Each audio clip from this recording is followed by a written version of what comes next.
সঙ্গী নির্বাচন। কবি ফেরদৌস আহমেদ। বইয়ের চামড়া কালোর জ্বালায় পুরুষ কি আর কান্দে, পুরুষ কান্দে পইরা তাদের ছল চাতুরির ফান্দে।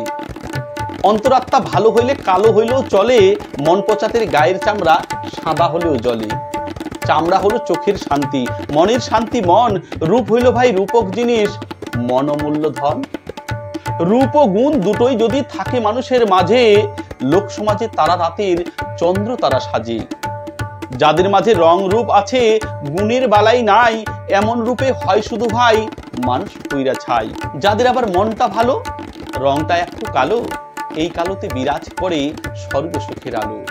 কমলা লেবুর রূপ ও গুণ দুটোই আছে তাই, দেখলে তারে চক্ষু জুড়ায়, খেয়েও শান্তি পাই। মাকাল ফলে রূপ থাকিলেও অন্তর কালো বলে, অবহেলায় থেতলে মরে লোকের পায়ের তলে। নারিকেলের চামড়া দেখেন কেমন পুরা পুরা, গুণ থাকাতে এর দাম এখন 200 টাকা জোড়া। কমলার মতো রূপবতী গুণবতী পেলে, হাসি মুখে বেঁধে নিতে পারেন তারে গলে। রংটা একটু কালো হইলেও নাই কোনো ভাই ক্ষতি, বুকের ভিতর থাকে যদি হীরা মুক্তা মতি। রূপ থাকিলেও যদি কারো গুণ না থাকে, তবে সঙ্গী করার আগে তারে দেখো একটু